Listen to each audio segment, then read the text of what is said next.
It's the anti-checker. We will return to your scheduled programming shortly, or we are currently experiencing technical difficulties. Good morning, YouTube. Michael J. Crawford, the anti-checker here. And by the way, yes, I apologize if the shirt is a little weird. I didn't stop to think about the fact that this shirt is green, and so interacting with the screen behind me. So sorry about that. And I hope that you are all doing well. So BIRDOPREY, before we actually got started, was talking about he had someone post a comment on his meteor video. For those of you that don't know, he has a video of a meteor that was caught on tape, I think in the New York area. And I wanted to know if you should be worried, because that person said, beloved people of America, this sign may be seen by many as a normal thing, but in truth God spoke to one of his messengers about this fireball as a warning to you to repent and go back to his ways. His judgment is upon you, America, Babylon. If you don't repent and humble yourself before him, sins like abortion law, child trafficking, homosexuality, etc., idol worship, make God angry, repent, the Messiah is coming, shalom. And then me and Bird were joking a little bit about what the proper response to something like that would be. And here's the thing. When people try to say God is telling you X, Y, and Z based on something that they see, unless they can show me in the Bible where it specifically says that if this happens, this is what it means, I'm going to have a very difficult time taking anything like that seriously. No, ever. Godspeed is also in the house. It was actually first as once I started the stream. Richie Poole said first, but not first. Godspeed said, "Jello, you heathens." Azine is here, says, morning, how are you today? Surviving work okay? Surviving is about the appropriate term. So, yes. Theron, oh, and Yosef throws €2 into the chat. Thank you so much. I got him! Great kid! Oh, don't make me laugh. That hurts. It says, Hungarian wife born in Slovakia is the best for me. Very good, Yosef. Alexander didn't get to see that one, I don't think, so, we'll have to remind him later. Anyway, and then, BIRDOPREY, in response to my theory about idols, wonders if conjoined twins had to pay for 2 movie tickets. Good question. I think it might depend on when, in fact, the where they're joined. Not fair. Bird was here before the actual start. That's okay, Richie. Godspeed gets the official first for this one, not Bird. No, Bird, they pay for 2 seats. They should get 2 votes. What about 1 person, 1 vote? Lawful Larry is... Hello, world. And Alexander is in the house.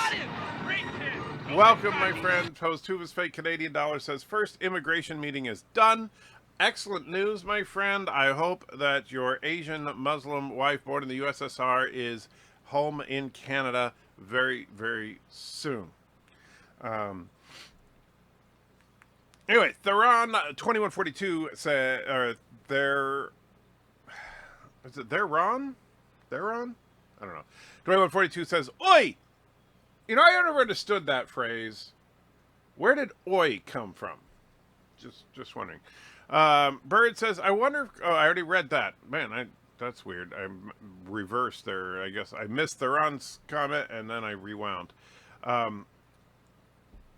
Larry says, our God is early today. Blessed us with a great day. Yes, it is beautiful outside. I just got inside after taking Auntie for a walk, which is getting increasingly more difficult. Not because Auntie is difficult, but just because walking is becoming more and more uncomfortable every day. And I'm very much looking forward to getting this stupid surgery done, but I still have a couple of weeks.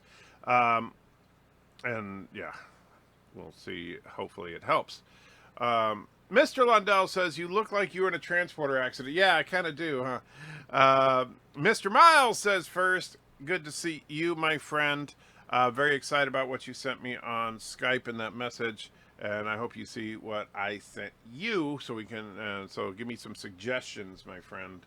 and I'll see if I can get something for you by the end of the day. And there's Joseph and Alexander's super chats. Thank you both. I truly do appreciate it. And Godspeed says, Anti-Tracker, God is telling you, give me all your money. Jimmy 3:22, and lo, he doth giveth unto him, gave back his bank account, and it was good. Except that, you see, you take Jimmy 3:22 out of context. Because Jimmy 3:22, if you read the entire chapter, is clearly referring to people in Ireland sending their bank accounts to me, not the other way around. So, sorry. Should we worship Anti-Tracker as God? I'm down with that. No, you should definitely not. that would be a big, big mistake. Lavalier says, I worship at the altar of Anti-Tracker. Stop. I do not have an altar. And if I did, it would be a very messy, unorganized, and one that probably never got finished being built. That's, there's only one God, BIRDOPREY, God Emperor of Kuroga. That's even worse. Hello, world. And Alexander throws another couple bucks, says, great to speak with you, Mike, if Discord could be. I assume you mean you would like to, if you could, you would like to talk on Discord. I understand the Discord thing is what it is. I'll be honest with you, Alexander, I'm hardly ever on Discord. Mainly because I just don't have time. The only, every now and then I check my messages from Discord, but it's too easy to get buried in that stuff.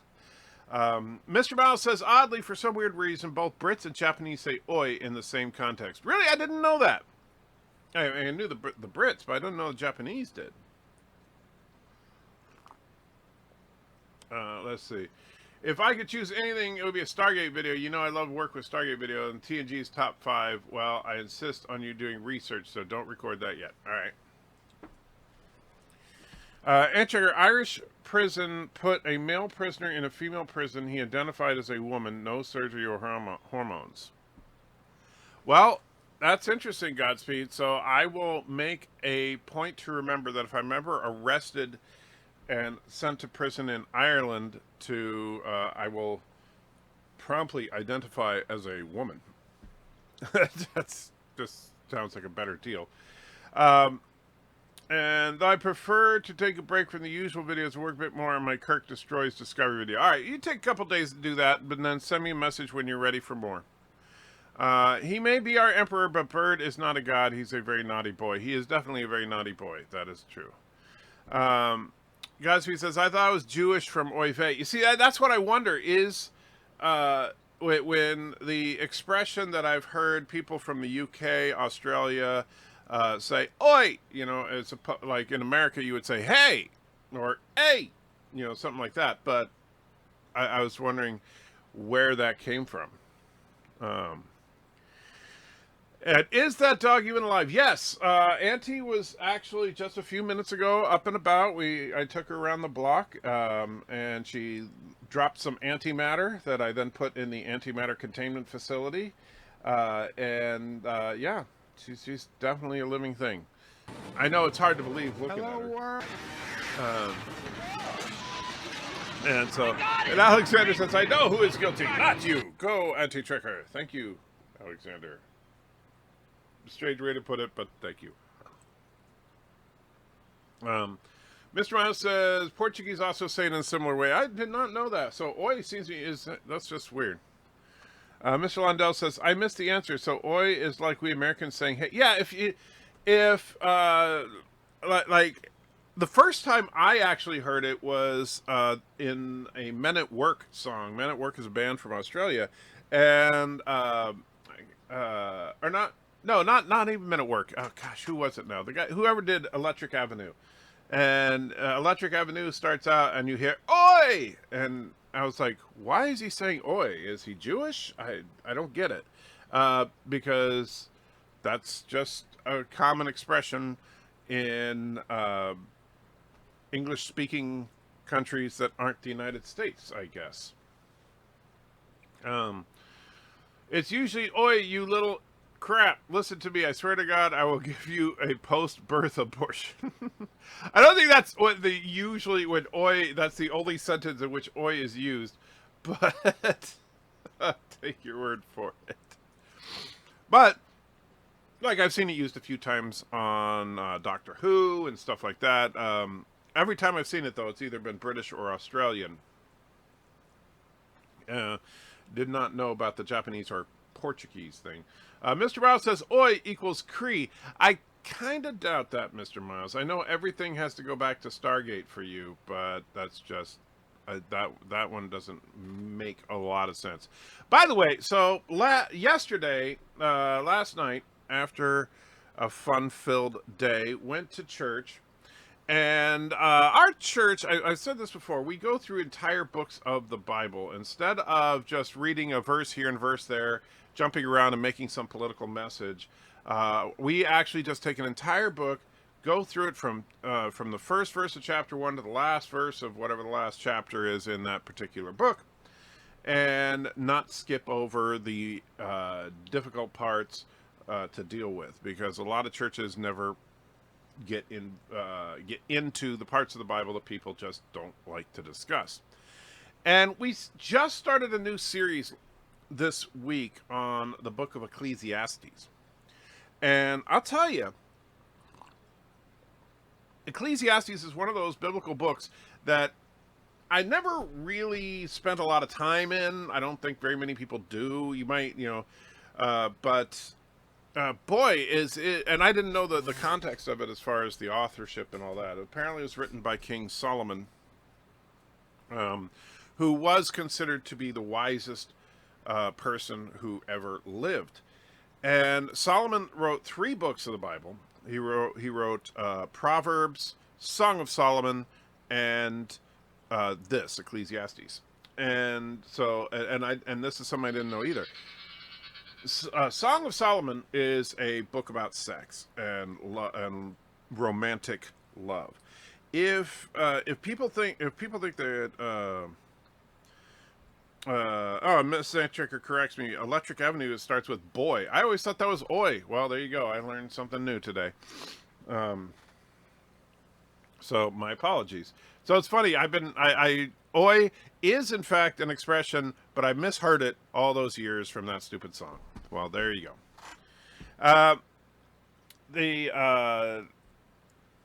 Wow, I feel like an idiot now. Anyway, back to Ecclesiastes. So Solomon wrote Song of Solomon when he was a young man. Song of Solomon, one of the most erotic books ever written. Then you have Proverbs, which is a book full of wise sayings that he wrote when he was middle-aged. And then when he was old and near death is when he wrote Ecclesiastes. And Ecclesiastes, hello world, is basically... I got him! And thank you, Alexander, for the $5. I do truly appreciate it. The Ecclesiastes is basically Solomon's apology for how he lived. And he starts out this book very bleak about how life is completely and utterly meaningless. And what he means by that is apart from God. There's no real meaning to, like you're going to be dead. The earth is going to move on, right? It's not all about you. So get over it.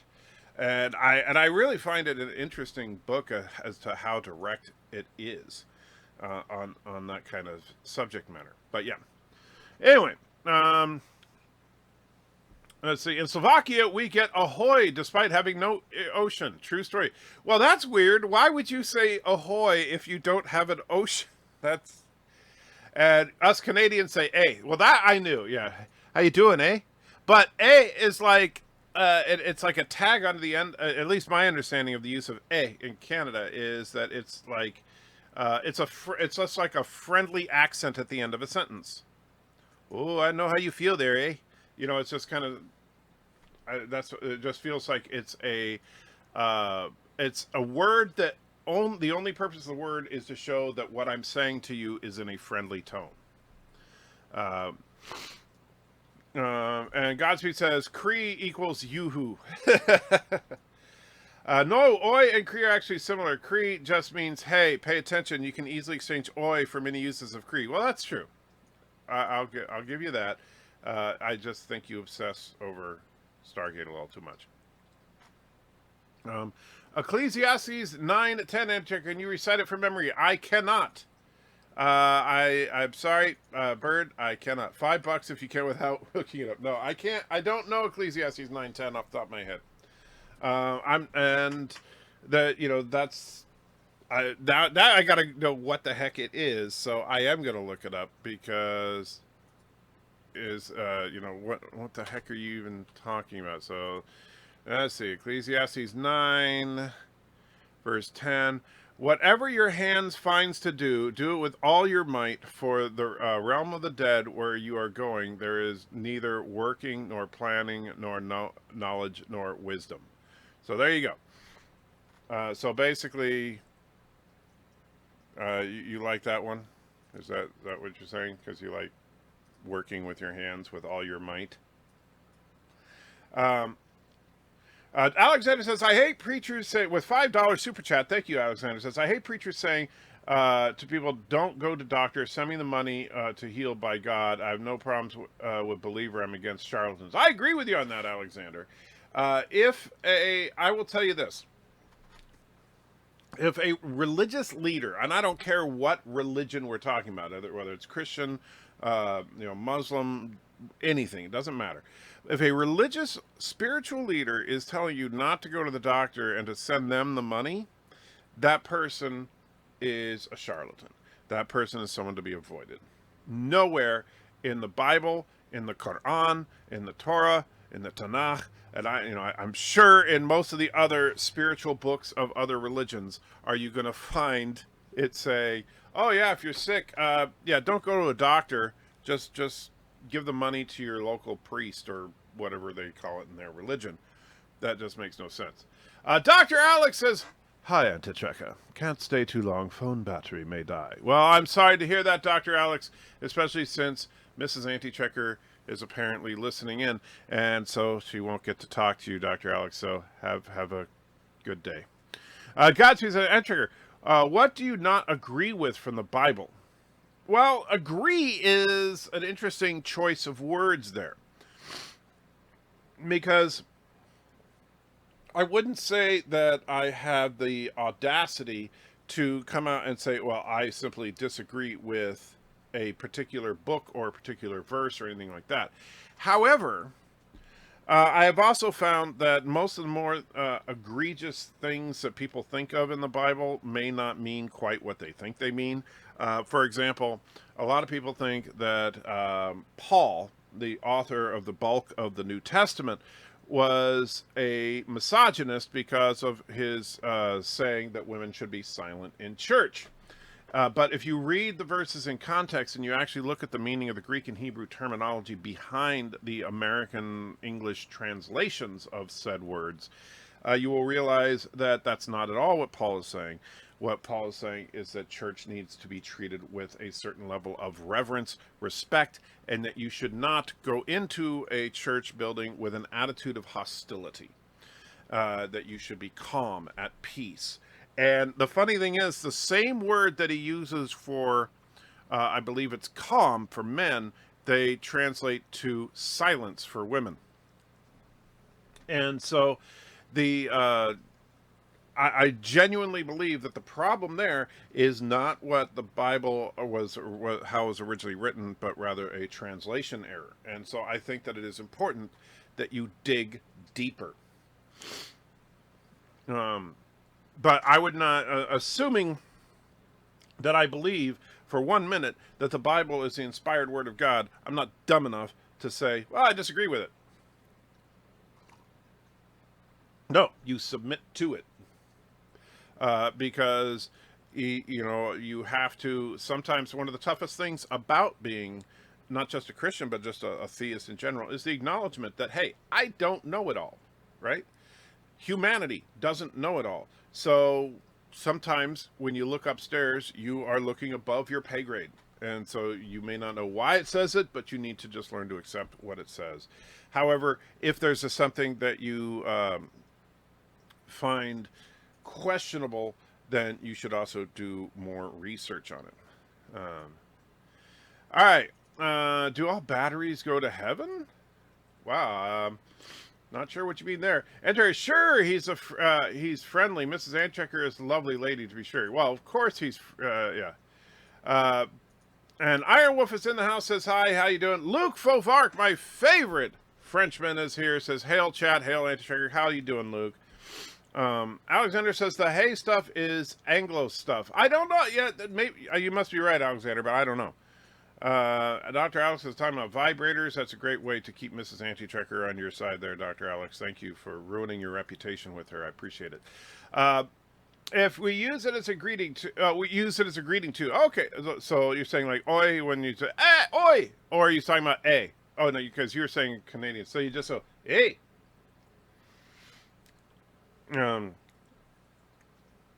Let's see. If I were to write sci-fi, I would have an alien always in a sentence with a meaningless syllable like oi, or zoo. Too lame? No, I think that actually, June, if I were writing sci-fi, I think having a unique speech pattern for an alien actually makes sense. And you could create a unique accent. Like, think about people with Japanese accents tend to add syllables to words. And it sounds a little strange, but it's just because of the way that they're used to speaking their own native tongue. And so, for example, if you like Ken Watanabe in Godzilla, when he says, let them fight, right? It's like let becomes letta, right? You know, and that's just an interesting speech pattern that pops up every now and then. And so you could create something unique for an alien, their speech pattern based on whatever their alien language is. And Godspeed says, my church says God gave you gifts and doctors use those gifts to them and don't rely on prayer alone. Yeah, well, that's the thing. I would never stay at a church that suggested in any way, shape, or form to not take advantage of modern medical science and technology. That's just stupid. And then Mrs. Antrigger says hi to Dr. Alex. Hey. Mr. Miles says, Antrigger, here's something in the Bible I disagree with. I don't think a father should be put in a position where he would have to or feel he has to kill his own child to prove his loyalty. Well, I understand that. However, here's the thing. What are you disagreeing with exactly, Mr. Miles? Because nowhere in the Bible does it say that you should kill your firstborn. All right, and that's not what it's saying. Abram, later to be renamed Abraham, but Abram was tested. Yes, it was a very, very interesting test. But notice what was, and if you look at that particular story, it's kind of interesting. What was Abram's attitude about sacrificing his son? He was absolutely 100% convinced that he was not going to kill his son, even as he put his son on the sacrificial altar and was getting ready to kill him. He believed that God would create an out for him, and he did. And so I think that what was, as far as, I think the test was just, would Abram, if God said do this, would you at least prepare to do it? And he did. But but the thing is that it's not a matter of agreeing or disagreeing with it, because that's simply a historical account of an event. That would be like saying, I disagree that World War II happened. It's not, because there's nothing about that story of Abram that's telling you to go out and commit a human sacrifice. Dr. Ox says, hello, Mrs. Etchinger. How are you this fine day? Hey, stop talking to her. Captain MKG says, morning all, looking forward to listening in on these old discussions. Thank you, Captain. Luke says, I think it was a case of misogyny coming from the translator. Didn't catch yes, you're talking about the verse that I was talking about. Yes, absolutely. Ms. Antrekker says she's very tired but thankful to be alive. Dr. Alex says, are you okay? Why? You say, hey, Dr. Alex, you're not that kind of doctor. Stop it. That's liberalism. My church isn't America. As Alexander said, your church says banned people then are not in Donald Trump fan club. Well, Alexander, and I know Gotsby was saying that's liberalism. My church isn't in America. Yeah, and here's the thing, Alexander, that you have to keep in mind: churches are as diverse as people. There are conservative churches, there are liberal churches. There are churches that say orange man bad, there are churches that say orange man good. You know what our church says? Orange man, orange man. In fact, last night, one of the things that Corey said during his message is that you will never be saved by a Republican or a Democrat.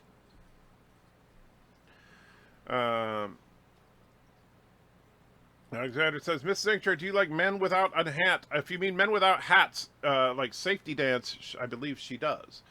But watch out, the fish are invading your shirt. Yes, they do that sometimes. You got to watch out for that. The fish are definitely crazy. I wish J.J. Abrams had been tested before giving any job. Yeah, J.J. Abrams, well, you know, yeah, he's not a bad director, but he should not be involved in the creation of any stories from now on. Looks like green screen on the shirt as well. Yes, because the shirt is, in fact, green, and I didn't think about that before I did the live stream. What I disagree with is that it's a moral good about the father-child death loyalty statement. Gotcha. Well, the thing is that what's morally good was not the idea of killing your child. What was morally good was being obedient to God, even to the point where you would sacrifice something to that extent. However, if you understand the way that God is, you would know that God would not actually make you do that.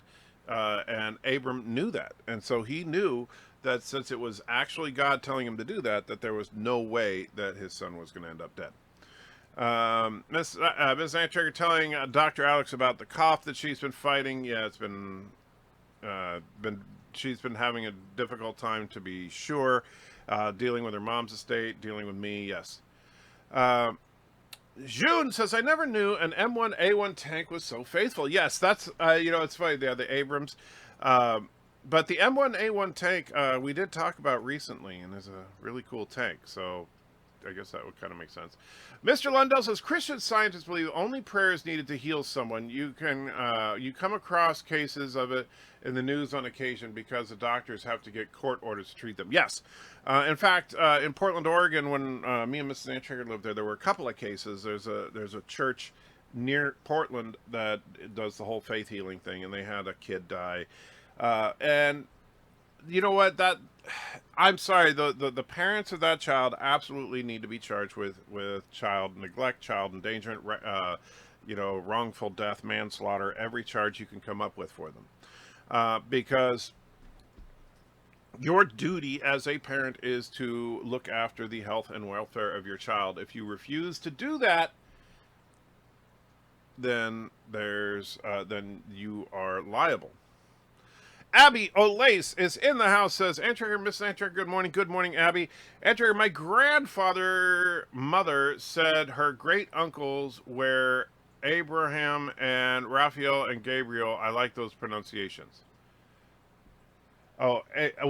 Abraham, Raphael, and see, I suck with those types of pronunciations, but that's cool if you like the way that Abraham. Schromer's in the house, says, greetings. How you doing, Schromer? Assuming intelligent alien life does exist somewhere, did Jesus die to save their souls too, or did they have their own Jesus die for them? Or do they just not have souls? That's a good question, Vile. Any of those are possible. We do not know the answer to that. Hello, world. And Abby throws in $10. Thank you so much, Abby. I truly appreciate it. Says, so glad you're here this morning. Love church life and look forward to it every Sunday. All my love to you and the family. Thank you. Truly, Abby, that you got me right there in the feels. That was very kind of you. I truly appreciate it.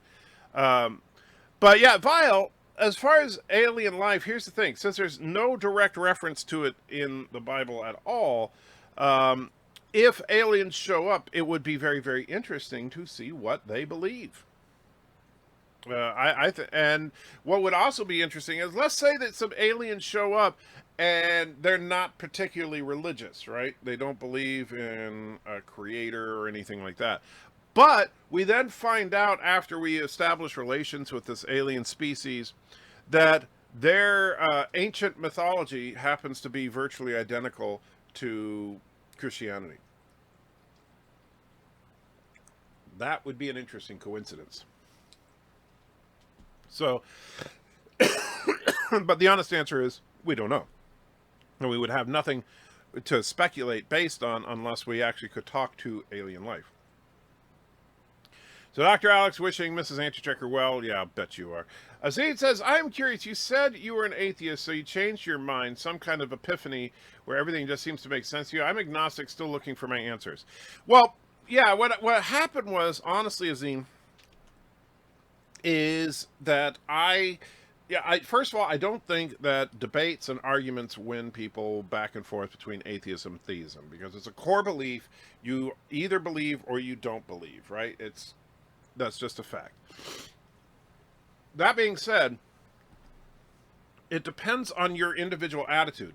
The fact that you are looking for answers is more important than you having that answer. And I know that sounds kind of counterintuitive, but if you are seeking the truth, eventually you will find it. And the Bible itself actually says that. And so you actually, it's the struggle, the search, and the discovery on your own terms that make it such a special thing. Now, for me, I've always been kind of a hyper analytical guy. If you've seen any of my videos about various movies and stuff, you know I overanalyze things to death. I nitpick like crazy, right? So that's just part of what I do. And the same is true not just with Star Trek and Star Wars. It's also true with just about everything that I ever deal with. And that also includes, by the way, church. And that's one of the reasons that I abandoned the church when I was young, was because of all the hypocrisy that I saw and the clear misguided statements coming from the pulpit. And what brought me back was, while in a full denial mode and basically looking at naturalistic explanations for the universe, I realized that every single explanation and speculation that science could come up with lacked any kind of genuine origin. The only thing they could do is push the origin off, and don't get me wrong, I know Dr. Alex is big into this stuff because he's a cosmologist, and I don't disagree with certain fundamental scientific ideas, such as like the Big Bang and that kind of thing. Obviously, I'm not suggesting that the Big Bang didn't happen. I'm not suggesting that the empirical evidence doesn't exist.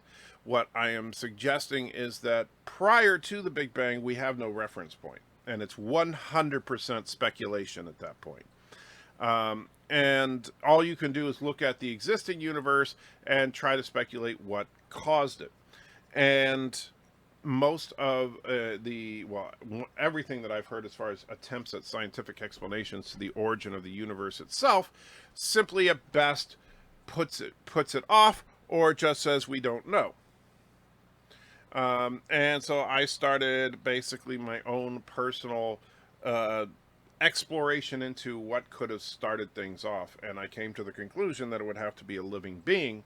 And if it was a living being that created the universe, God exists. That brings you to base level theism. As far as going from that to a Christian, that usually requires some kind of personal experience that I'm not going to get into right here.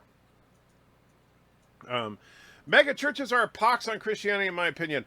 I tend to agree, Abby. Most mega churches, they tend to teach a lot of bad doctrine, and they also are clearly in it for the money. That's one thing I like about this guy, is nobody at our church is getting rich. And while we collect, like we did our vision service last week, and this is actually footage from that service. And part of what they do in the vision service is go over the numbers, right? And like they budgeted last year, I believe something to the effect of about $3.9 million is what their budget was. they're actually projected to collect like $4.5 million. And so during these services, they said, hey, here's what we're going to do with that money. And it's not, hey, I'm getting a new Cadillac or something. So, yeah. June says to Mrs. Antrick, I recommend roast chicken soup, slow cook and cheap Costco roast chicken with your favorite vegetables and potatoes. Quick blend at the end. It goes great with buttery toast. That sounds wonderful, June.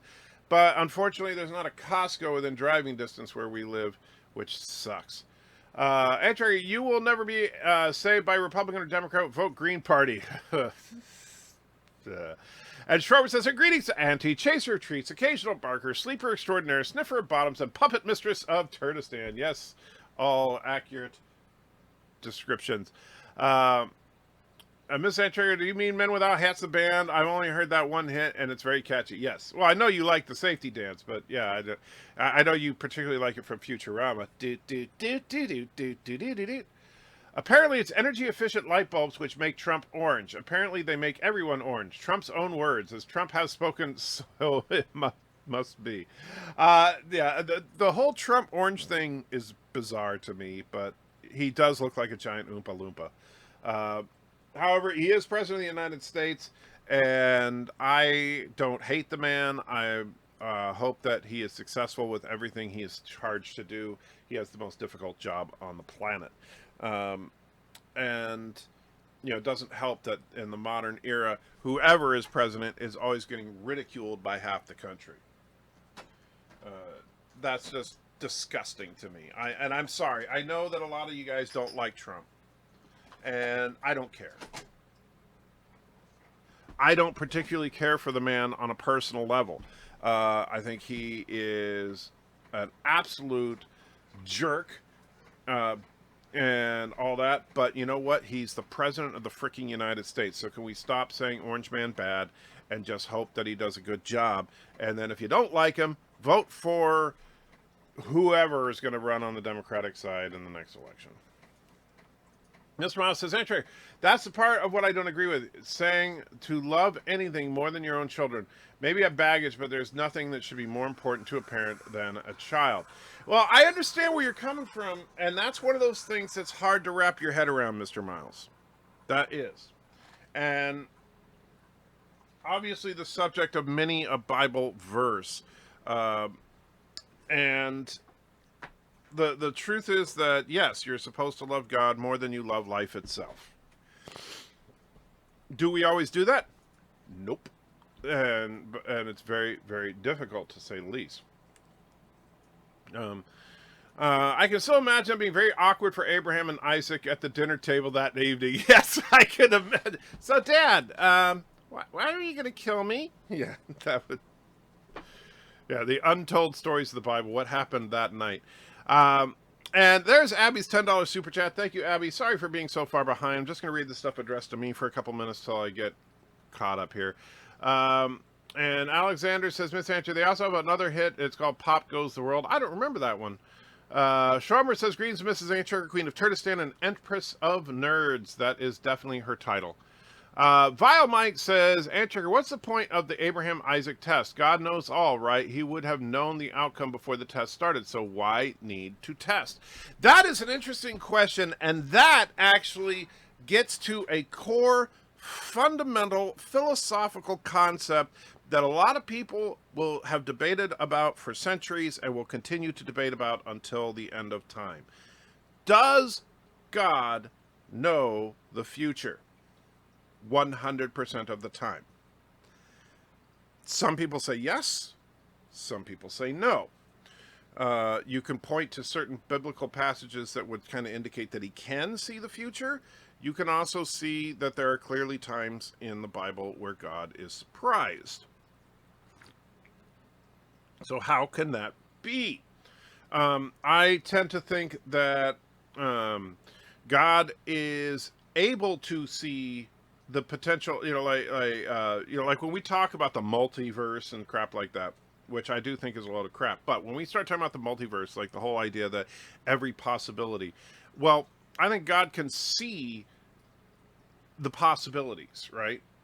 And that he knows that, okay, if I tell a person to do X, here are the possible outcomes of me telling that person to do X. Now, God can then nudge you one way or another, right? And we see examples of that, for example, with Pharaoh in the story of Exodus, where God deliberately makes it so that Pharaoh will not free the Jews, so that God actually demonstrates his power. For whatever reason, you can argue about that being a good or a bad thing. That's not the point. The point is just that God can clearly nudge people or alter people's states of mind. Now, if God gave this test to Abram, then that would mean that God was not altering Abram's mind. Otherwise, yeah, you're right. He would simply say, make Abram go and kill Isaac, and that would be the end of it. However, he wanted to see if Abram truly would do anything that he commanded him to do without any undue influence. And I think that's what God was testing at that point. But can God know the future? Clearly he can, but it seems that he can also not know the future unless he is actively looking for it. I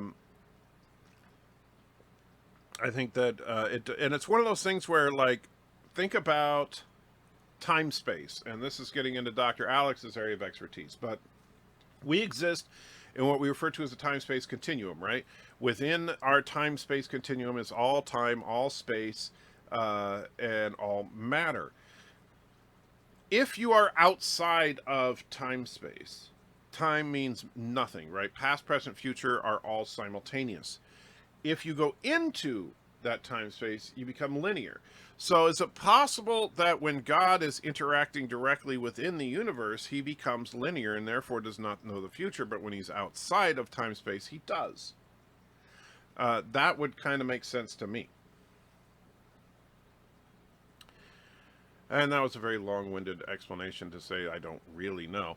Schrober says, I once spread a rumor that my best friend played the dwarf in the safety dance video when he was young. He still mentions it 12 years later. Dr. X says, Mrs. Intro, did you mention squeeze in a listen to my late doctor video? I'm eager to hear what you think. And Joshua as a diehard Whovian. I don't know that she's been very, very exhausted, Dr. Alex. We've had a lot going on between doctor's appointments and crap like that. So if she didn't, that's probably why. Mr. Miles says, "Is he not bet?" And Trigger would agree with me on this. I don't ever stop being agnostic. Always keep looking. Never be satisfied. No one will ever know for sure. You're 100% right about that, Mr. Miles. Agnosticism is an attitude of not making assumptions. You should always be seeking the truth. Doesn't matter where you stand right now, whether you're a theist, an atheist, something in between, you should be seeking truth. If you're not seeking truth, if you think you've got it, then you don't. You absolutely do not. And I don't, and that goes for Christians as well as heathens. It absolutely does. Because if you are if you're a Christian and you're like, oh, I don't need to learn anything, well, guess what? You might have some faulty doctrine that you believe in, and by the time you realize how faulty your doctrine was, it may be too late. So, yeah. Miss Anstrecker promised to watch Dr. Alex's video soon. I will try to make sure that doesn't happen. Richie says, very true, Trigger, about your nitpicking, especially when it comes to the Thermians. Yes. Uncle Ramus says, what is the meaning of life, Anti-Trigger? Actually, that's very interesting. We were talking about this at church last night, and again, go back to the first chapter of Ecclesiastes. The meaning of life is that without God, there is no meaning to life. And so, in fact, here is Ecclesiastes 1, verse 2.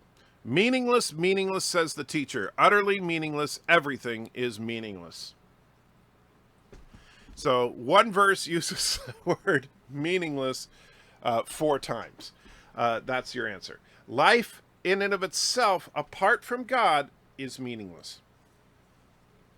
And I would dare say that's kind of undeniably true, because if assuming an atheistic worldview for a moment, that there is no God or gods, then you live for a certain amount of time and eventually you die. And even if you want to say that when you die, you leave on whatever legacy to where, it impacts other people, guess what? They're going to die. And even if that legacy continues for every generation of human being ever, eventually the universe is going to die. And so life is meaningless because eventually it will have no lasting effect.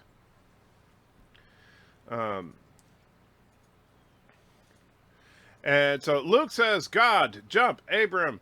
Well, I guess I'll do it. I'm sure you'll catch me, right? Jumps. God, laughs my butt off. He did it, the absolute mad lad. Better catch him before he kills himself and goes to hell. That's terrible, Luke. Guys, I'm still listening, but gonna rest a bit. All right, babe. You get that rest. Luke says, Mrs. Anti-Checker, see you, Bridget, and have a good nap. And yeah, Luke, I'm glad that she can't hear you because she'd probably find your French accent ridiculously sexy. Dr. Alex, who has a ridiculously great English accent, says, Mrs. Anti-Checker, sweet dreams, Bridget. You better not ever say that in a video. Answering, the number that makes a church a megachurch is 2,000 people. That's really not all that many. So saying you don't agree with megachurches is rather large, sweeping statement. Well, the problem is there's no actualized definition of a megachurch, right? So some people, for example, a small church, the way that people look at churches, a small church might be considered 50 people. Other people might consider a small church 500 people, right? Now, our church has about 4,000. So by that definition, we would be a megachurch. But when I think of a megachurch, I generally think of places like Saddleback. And if you've never heard of Saddleback Church, it's in Southern California. And I don't even know how many tens of thousands of people they have. But honestly, when I think of megachurches, what I think of are these organizations that collect insane amounts of money and spend it on their own organization. That's what bothers me. So when you see a building like Saddleback's building had to have cost tens, if not hundreds of millions of dollars, which is a lot of money that could have been used a lot more useful ways than building a gigantic glass cathedral. The Big Bang Theory was given to us by Chuck Lorre, all 12 seasons, I think. Well, yeah, different Big Bang Theory. And rim shot for Richie Poole. Yeah, no kidding. Dr. Alex says, by the way, bonjour, Luc, mon friend ami. Okay. Zine says, thanks. Yes, I see what you mean. I also overthink everything, and because of that, I have doubts, just lack of belief that religious people I know have. Yeah, and that's the thing. It's that it's funny because the Bible talks about that. There are people that are like that. Thomas was like that, one of the 12 disciples. And Thomas was the analytical guy that said, I'm sorry, I don't buy that Jesus came back from the dead, until he literally put his hand in Jesus's wound on his side where they stabbed him. And Jesus said, blessed are you that see and believe, and how much more blessed are people that don't see and yet believe. And that's a blessing that I do not have. I'll be honest with you. I don't have a level of faith to that some people do that I'm so jealous of, because they gives them a level of joy that I don't experience. You have just conceded that the President of the United States is a giant Oompa Loompa. No, I conceded that he looks like a giant Oompa Loompa. What about the rules for slavery the Bible mentions? I'm not very moral, are they? Well, as far as slavery is concerned, most of the mentions of slavery are incidental, in that, like, it simply is talking about what exists. As far as the rules of slavery, most of them were revolved around the idea that actually you could only keep a slave for a limited amount of time. Every, I think, 7 years, there's a year of Jubilee, and if you own slaves during the year of Jubilee, guess what? You didn't own them anymore. They got to go free. I understand that slavery is extremely distasteful to us today, but you also do have to look at it through the context of the time. And it's not like, I don't believe you'll find a verse in the Bible where God commands people to take slaves. as far as a ongoing practice, right? There's nothing in the Bible that suggests that slavery in the modern era is justified. And in fact, the interesting thing about it is that you have slavery in the Bible, but it talks about how to be a good slave and a good slave owner, right? It talks about if you're that either case, you should follow Christ first.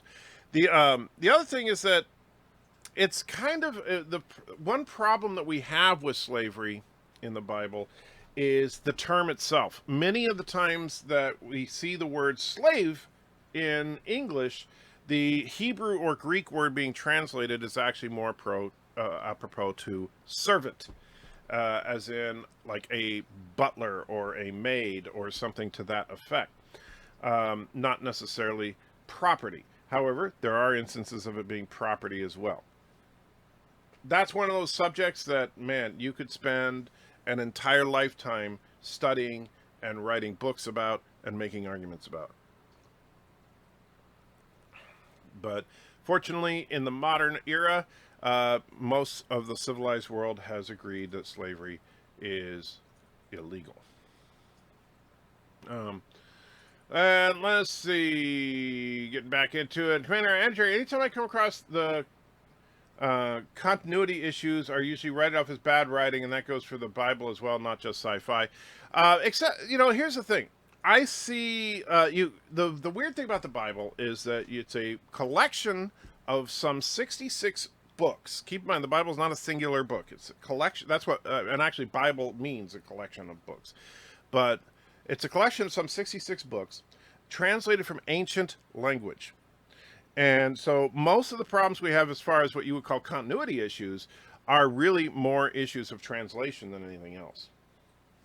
And that's something that that's why I think it needs to constantly be examined. People need to be constantly seeking to get a better and better understanding of it. Because if you don't, well, then you're just being an idiot. Vile says, as an atheist, when I read the Bible, it comes off that God is not all-knowing. I think that the omni-maximality, knowing God, is what applied later by his later believers. Well, here's the thing about that. Omni, because in a sense, I agree with you, Vile, in that omni does not mean infinite, right? Omni simply means all. And so when it says God is all-powerful, it doesn't mean God is infinitely powerful. It just means that God is in command of all the power, right? God is all-knowing. Well, it doesn't mean that God has infinite knowledge. It means that he knows everything that there is to know. Now, whether he knows the future or not, you could argue, is whether or not that is knowable information. But, so I think that is something that's worth exploring. Although, is it a deep, meaningful, salvation-based issue? No, but it's interesting speculation. Let's see. Are you suggesting God's knowledge is selective? In a sense, yes, Mr. Miles, and you can see that in Christ himself, because if Christ had access to all the knowledge in the universe, but he didn't use it, then clearly he had a veil of humanity over him that prevented him from knowing everything all the time. And there are things that Jesus flat out says he doesn't know, such as the day he would return. I heard someone say once, if you're born into slavery, God wants you to be there and you should stay a slave. Well, that's what the Bible says, is that wherever you find yourself, be content. And that can be extremely difficult if you find yourself in a crappy position, right? Like right now, I am having a very difficult time being content. Why? Not because it's not like I think, oh, if we only had a bigger house, if we only had a better car. It's not that. It's that, why does my back hurt? Why does my knee hurt? Why is it that, Mrs. Antitrekker has been feeling sick and stuff like that. And it's very difficult to find contentment in those situations. But that's what we are called to do, is that instead of being obsessed with, I'm a slave, this sucks, I want to get out of this, you need to find joy in where you are. And if you do, as your circumstances improve over your life, that makes it so much the better.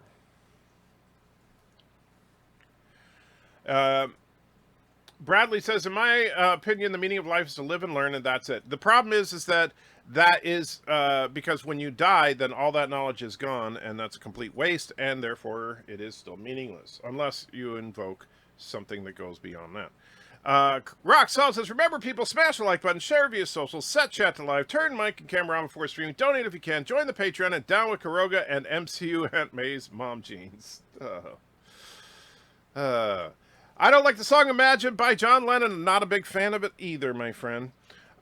Jim, I don't know if I've seen you before, Jim, but welcome. So, what you do in life gives it meaning. No. If what you did gives your life meaning, then that would be suggesting that people that have great accomplishments have more meaning in their life than people that don't.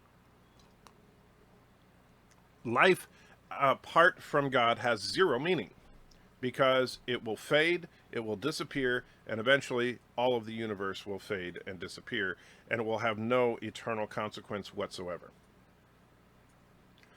Captain MKG says, Andrew, I'm just thinking, if we could assume a version of life where there is no God or gods, and if meaning exists with God, then couldn't it be argued that looking for meaning is the meaning?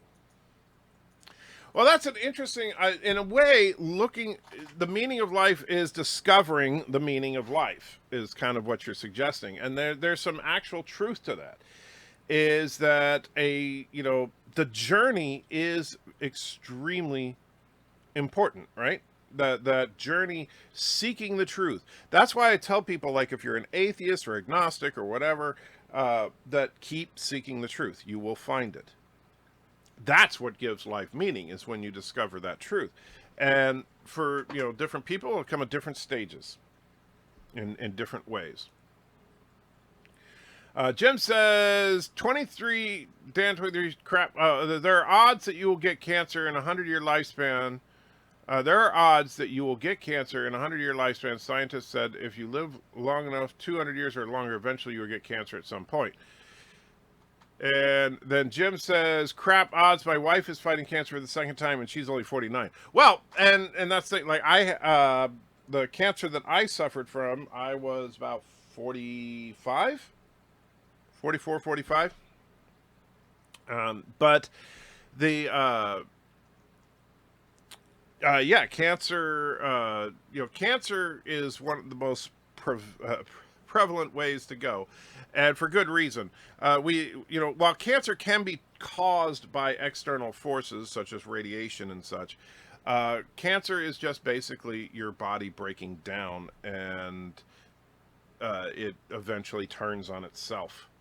Cells mutate, they turn into cancerous growths and eventually get you. Death is an unfortunate part of this universe. Hopefully in another 100 years, cancer will be easily cured. I doubt it. I truly do. I don't think you can cure death.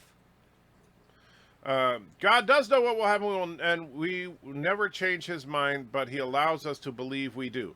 Well, that may be, Schromer, but all I know is that in the Bible, it shows God being surprised, and in the Bible, it does show God changing his mind.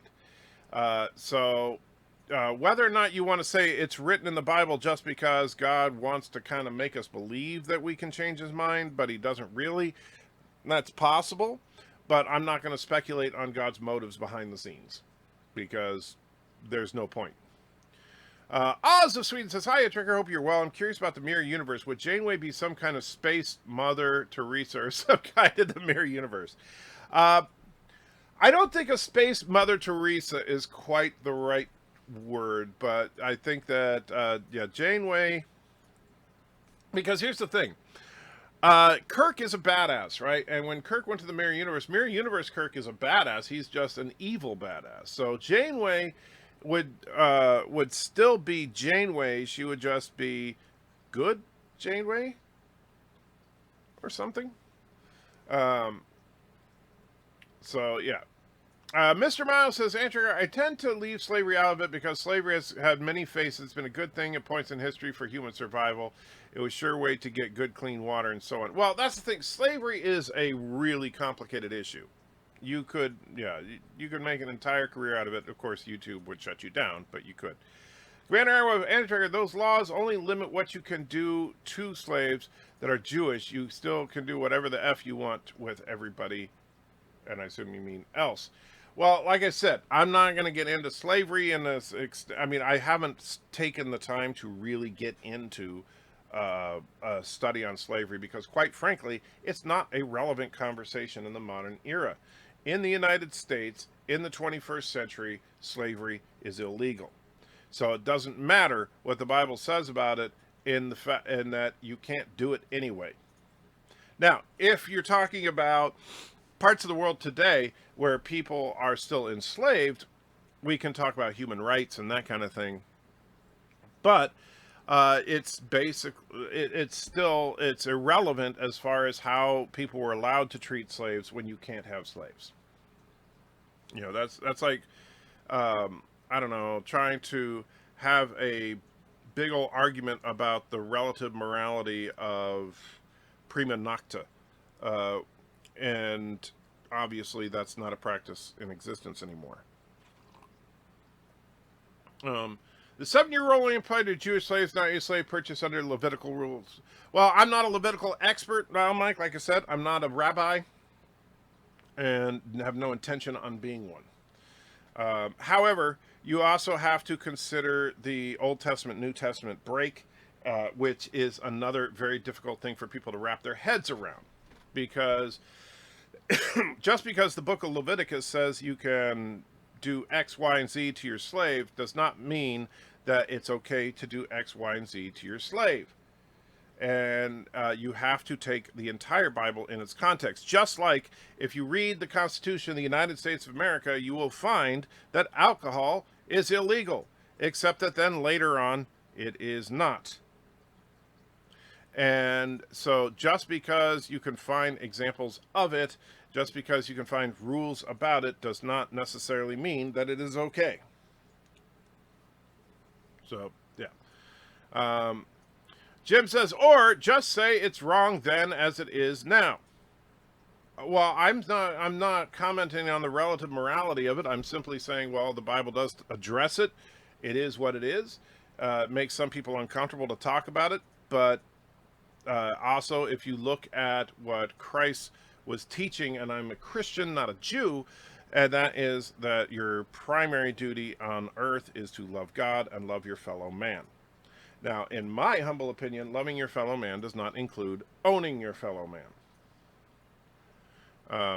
But maybe I'm just, old and crazy. Let me see, and the chat just went crazy on me. Hold on. Schromer says, Hail Kuroga. Schromer, that's horrible of you to say that. Mr. Ross says, assuming backward time travel becomes real, then you no longer have an end of the universe unless it gets destroyed in all time. You have somewhere to go. That's true, but I also don't believe backward time travel will ever be real.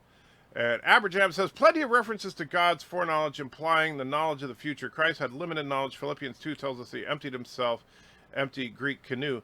He did all things by the Father. Well, there you go. That's a much better argument for the God's foreknowledge than I gave. And BIRDOPREY puts $2 in, and then of course I lost it because I wasn't paying attention. It says Ecclesiastes 9:10 was the motto of my engineers fraternity in college, the only verse I knew. Of course that makes sense. That's why you do it. All right, I was wondering about that. But thank you, Bird. I do appreciate it. Dan23 says, I got faith of the heart. I've got faith of the heart. I'm going where my heart will take me. Yes. Let's see. Let's see. Actor says, baptized over 136. That's a very old person. Must be Aunt Tricker's classmate or something. Oh, is that on the screen? He's talking about how many people were baptized at our church this year. He's going, this is one thing they do like 2 or 3 times a year is what's called a vision service, where Corey is not preaching from a book of the Bible. He's giving all the behind the scenes stuff as far as the money, attendance, projects that we're working on. Basically, it takes the place of a business meeting. They actually set aside actual church services to make sure that everybody is in the know. Do you think the theme tune to Star Trek Enterprise is religious? No. Prima Nocta exists in Kuroga. Of course it does. Of course it does. Dan says, my mom watches Handmaid's Tale. Never watched it. Looks like a horrible show to me, to be honest with you. So, yeah. And Hector says, that's why nobody marries in Kuroga. That makes sense. And so, let's see. And Rock Salt says, if loving your fellow man leaves you shouldn't own your fellow man, does that mean, Antrigger, you shouldn't own Bird of Prey so much in Space Engineers? Well, different kind of own.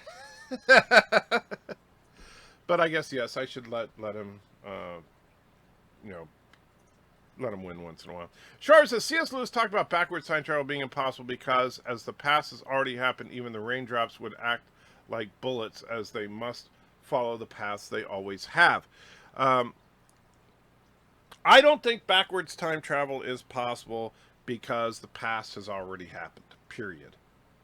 Right? So if I grab this Kleenex, right, and I rip it in two, now I can't go back in time and now not rip it in two. It has been torn. That is a fact. And that is not an undoable fact. So, yeah, I don't buy it. And then, of course, you run into paradoxes. If you could travel back in time, and so, like, if I could travel back in time for a couple of minutes and then stop myself from tearing that Kleenex, then I didn't tear the Kleenex, but then I wouldn't go back in time to stop myself because I didn't tear the Kleenex, and so you instantly run into a paradox.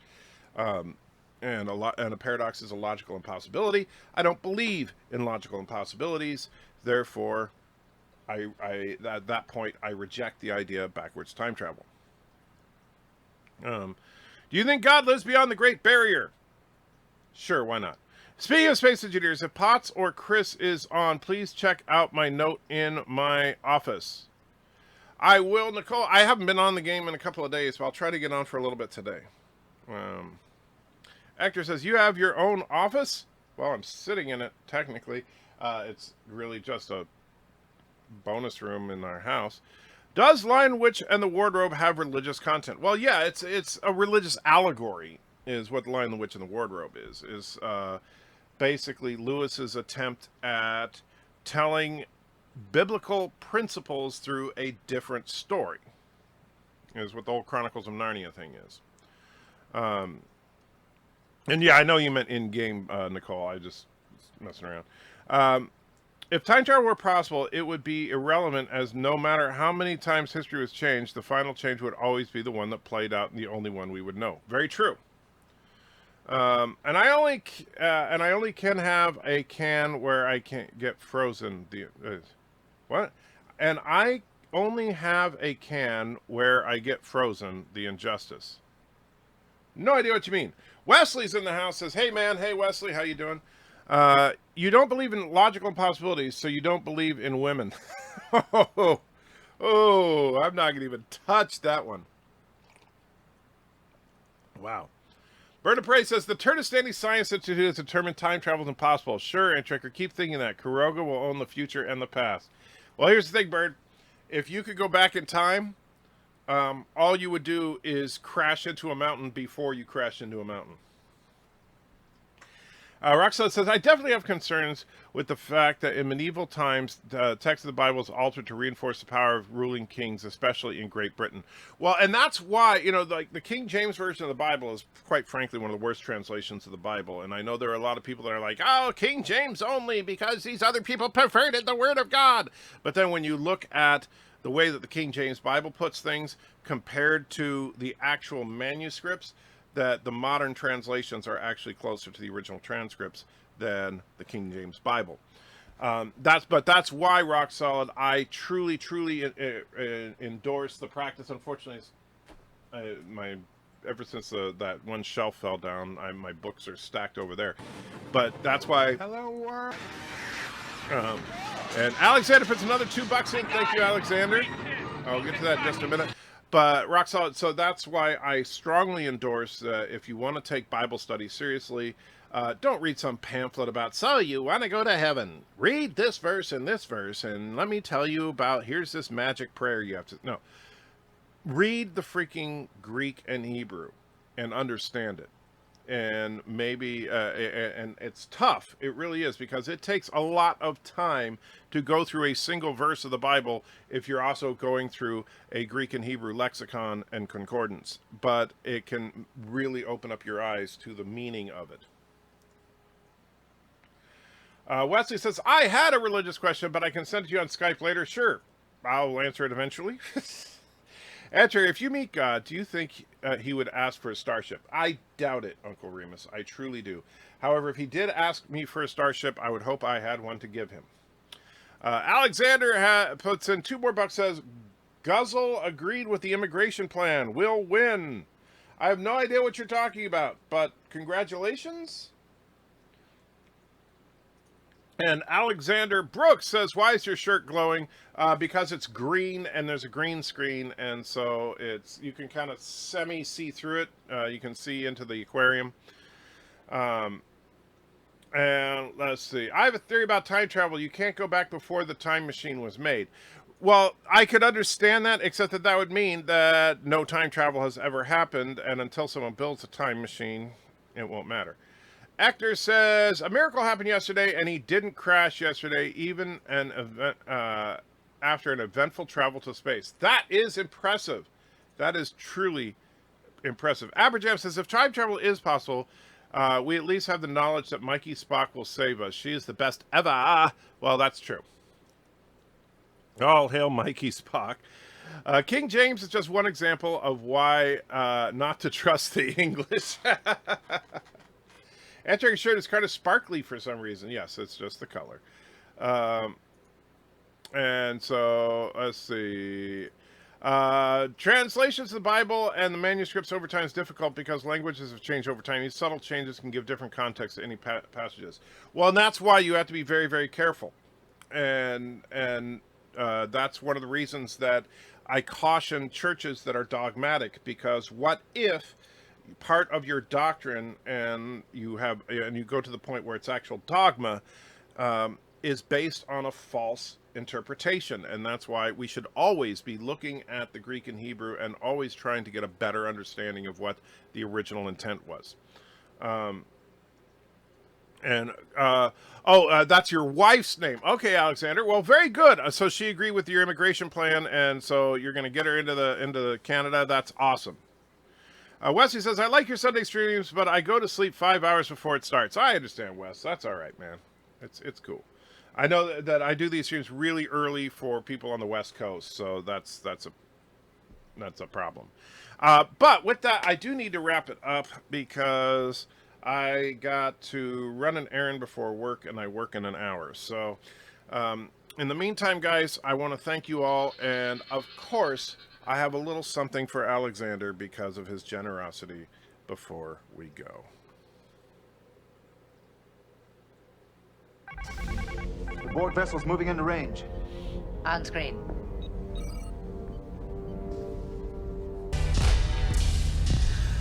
Let's get lost in that magic place all alone now.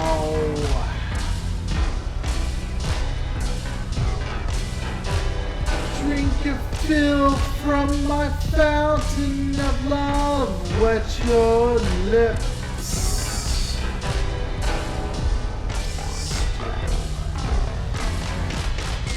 I'm a man, I'm a teaser, I'm a man, well I'm a virgin, I'm a man, I'm a one-night stand, a man, I'm a man, I'm a man, I'm a dream divine. together.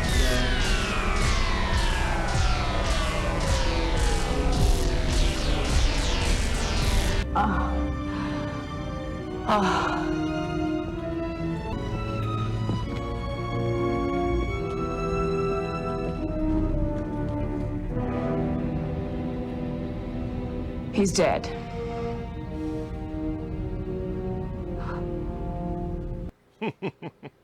There you go, Alexander. And to the rest of you, and thank you all for just being so awesome. You guys really, really make my life that much better. You make Mrs. Nancy Trigger's life better. You make Joshua's life better.